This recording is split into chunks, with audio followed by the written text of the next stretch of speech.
Welcome back to The Bloated Chef. I am Chef Jerome, an actual bloated chef. And before we get to today's informative and entertaining tutorial, please be sure to slap down on that like button, click the subscribe button, smash that notification bell, and share with the entire planet. Please keep your hands inside the ride at all times, and we thank you.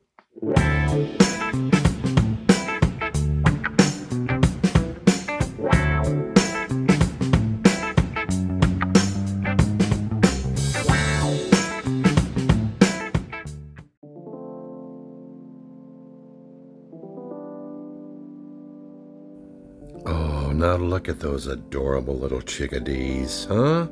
Fast forward, handsome young adolescent birds. Look at them, looking good. Fast forward a little bit more, and eventually into full-blown yard cocks. One thing is for certain with these bad boys, they're going to end up on my cutting board. That's right, it's America's #1 consumed protein, chicken. That's correct. I've got wilted greens that are about to go. We're going to use them up. Fresh garlic. I've got 2 chicken thighs I've been staring at. A random pack of ramen noodles in my cabinet. Fresh citrus. Heavy cream. White wine. A little bit of sesame oil. And we are going to ignore the directions on that pack of instant ramen. Elevate it to a French-style cream sauce. We are calling this pan-seared chicken and ramen. Coming at you bloated chef style and off the rails. First things first, we've already washed, rinsed, and drained the chicken. Very important. We're going to pat it dry. Also very important. We're going to salt that skin quite heavily. Not overly done, but liberal, if you will. Ugh.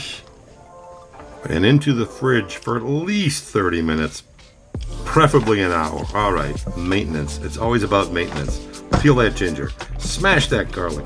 Stick it in the mason jar. The world's best way to peel garlic. You know it. You love it. Okay, done and done. Here go our shallots.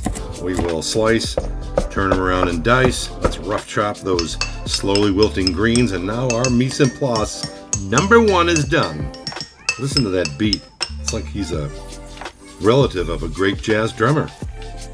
All right, 2 hours later, let's say, we are going to season that flesh with salt and pepper. We're going to crust the flesh, the meat, with coriander. Then we're going to fold that skin back on top, like so. Foreskin it over, and we're going to crust that with coriander as well. Liberally, again. And of course, that means completely coated and well rubbed. Yes.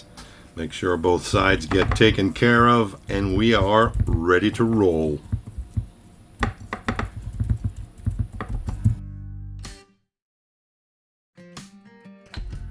Moving on to basic pan searing 101. Preheated pan, medium-low heat, maybe even medium heat. Add your oil, then add your protein. That's when you hear the sizzle, and that's when you know things are going to go right. Leave that skin side down for at least 4 minutes straight. That'll help render the fat off of that chicken skin, and as you can see, we'll achieve some great color. Oh, looks like a piece of fat folded over. Not to worry. Put it back in, press it down, crispy skin. Now's the time when France collides with Korea and the Far East. Classic French style of basting with butter. I get that skin nice and crispy. Gonna infuse that flesh. Perfect. How good does that look? Seriously. Out go the thighs and our first level of flavor. They will rest. In goes our second layer of flavor. We're gonna build our sauce. That's garlic. That's ginger. That's butter. That's oil. Look at how it foams up. Good sign, folks. The green onions have entered the pool, and now I'm going to go ahead and take a pair of metal tongs and scrape it across a Teflon wok. Asshole! Now we've got those greens entered. 29-cent pack of ramen noodles. What are we doing here? Well, in my industry, as well as the Tour de France, It's referred to as doping it up, baby. After gently seasoning with salt and pepper, we add the Shaoxing wine. So fancy. Not so much. Just good old-fashioned rice wine. Now then, some brands of ramen offer you a dry seasoning pack, which this one does. It also offers a sauce packet, which this one does. In goes the dry. We add a little bit of water, only about quarter cup. Now we're going to add that packet of hot sauce that's included in your 29-cent pack of ramen noodles. Or as the Gore calls it, ramen noodles. And we continue with the elevation of a 29-cent pack of instant noodles. Heavy cream is in, we simmer. Then we add those chicken thighs back. We let that simmer a little more, infuse those chicken thighs, and then we pull them.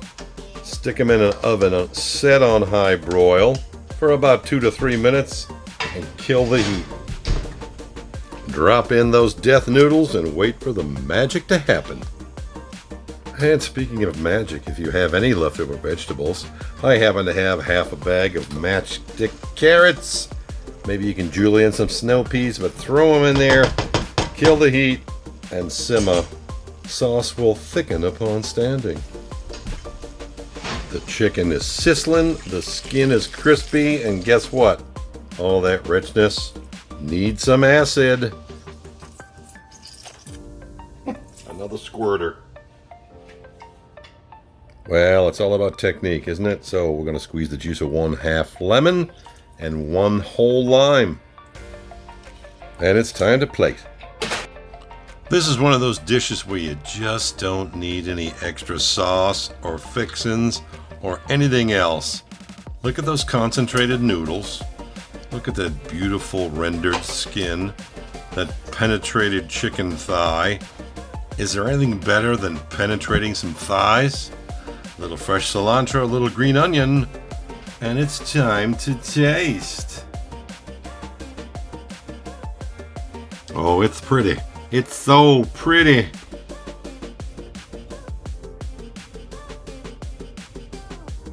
Now, I know this is an Asian-themed recipe, but we're going to go old school Sunday pasta dinner. Big serving spoon and a fork. Roll it up in one big ball. Look at that. And, oh, holy crap, a one-biter.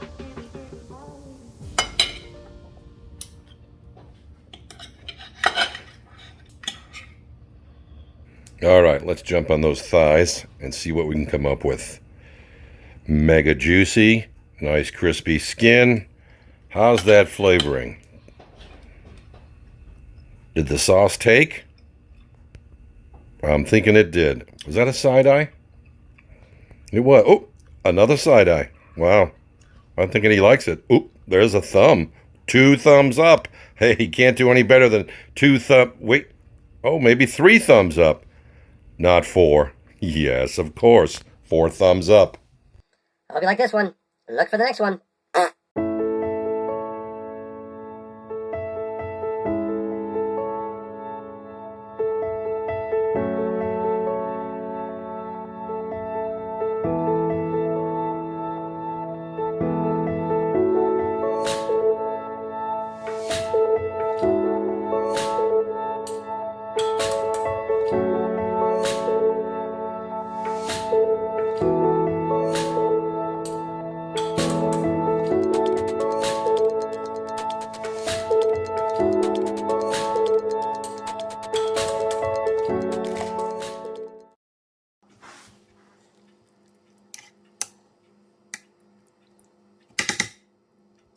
And you will not believe what we've got lined up for you next. Avocado 3 ways, including tuna tartare. What?